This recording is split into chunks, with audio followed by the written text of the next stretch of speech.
ಶ್ರೀ ಬೀರೇಶ್ವರ ಸ್ವಾಮಿ ದೇವಸ್ಥಾನ ಇದು ಸುಮಾರು 200-300 ವರ್ಷಗಳ ಹಳೆಯದು. ನಾವು ಕುರುಬ ಸಮಾಜದ ಕಡೆಯಿಂದ ನಾವು ಪ್ರತಿ ಶಿವರಾತ್ರಿ, ಸಂಕ್ರಾಂತಿ, ಮಾರ್ನಾಮಿ ಹಬ್ಬ, ನವರಾತ್ರಿ ಹಬ್ಬ ಎಲ್ಲಗಳನ್ನು ನಾವು ಆಚರಿಸ್ಕೊಂಡು ಬರ್ತಾ ಬಂದಿದ್ದೀವಿ. ಈಗ ಕಟ್ಟಡ ಶಿಥಿಲಗೊಂಡಿದ್ದರಿಂದ ನಾವು ಕಟ್ಟಡನ ಕೆಡವಿ ನಾವೇ ಈಗ ದೇವ್ರನ್ನ ಪ್ರತಿಷ್ಠಾಪನೆ ಮಾಡಿ ಪುನರ್ ನಿರ್ಮಾಣ ಮಾಡಿ ಕುಂಭಾಭಿಷೇಕ ಮಾಡಿ ಇದೆಲ್ಲ ನೀವು ನೋಡ್ತಾ ಇದ್ದೀರಾ. ನಮ್ಮ ಜನಪ್ರಿಯ ಮಾಜಿ ಮುಖ್ಯಮಂತ್ರಿಗಳಾದ ಸಿದ್ದರಾಮಯ್ಯ ಸಹ ಬಂದಿದ್ದರು. ನಮ್ಮ ಜನಪ್ರಿಯ ಸಚಿವರಾದ ನಮ್ಮ ನಾಯಕರು ಮಾಜಿ ಸಚಿವರಾದ ನಮ್ಮ ಎಚ್.ಎಂ. ರೇವಣ್ಣವರು ಸಹ ಇಲ್ಲಿಗೆ ಬಂದೋಗಿದ್ದಾರೆ. ಆಮೇಲೆ ರಾಮಲಿಂಗಾರೆಡ್ಡಿ ಸಾಹೇಬರು ಬಂದಿದ್ದಾರೆ, ಪಿ.ಸಿ. ಮೋಹನ್ ಸಾಹೇಬರು ಬಂದಿದ್ದಾರೆ, ಜಮೀರ್ ಅಹಮದ್ ಖಾನ್ ಸಾಹೇಬರು ಸ್ಥಳೀಯ ಅವರು ಜನಪ್ರಿಯ ಶಾಸಕರು ಅವರು ಕೂಡ ಬಂದಿದ್ದಾರೆ. ನಮ್ಮ ಈ ದೇವಸ್ಥಾನದ ಪುನರ್ ನಿರ್ಮಾಣ ಕಾರ್ಯ ಯಶಸ್ವಿಯಾಗಿ ಆಗಿದೆ.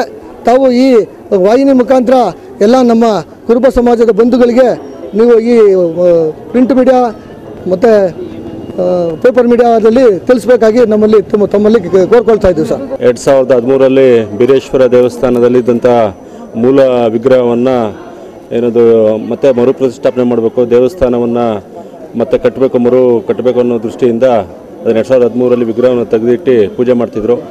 ಅದಾದಮೇಲೆ 7 ವರ್ಷಗಳ ಸತತವಾಗಿ ಕಾರ್ಯ ಮುಗಿದು ಇವತ್ತು ಸನ್ಮಾನ್ಯ ಮಾಜಿ ಮುಖ್ಯಮಂತ್ರಿಗಳಾದ ಸಿದ್ದರಾಮಯ್ಯನವರ ನೇತೃತ್ವದಲ್ಲಿ ಹಾಗೂ ಎಚ್.ಎಂ. ರೇವಣ್ಣರವರ ಮಾರ್ಗದರ್ಶನದಲ್ಲಿ, ಜಮೀರ್ ಅಹಮದ್ರವರ ಅಧ್ಯಕ್ಷತೆಯಲ್ಲಿ ಹಾಗೂ ಪಿ.ಸಿ. ಮೋಹನ್ರವರ ನೇತೃತ್ವದಲ್ಲಿ ಎಲ್ಲ ಕಾರ್ಯಕ್ರಮಗಳನ್ನು ನೆರವೇರಿಸಿದ್ದೇವೆ.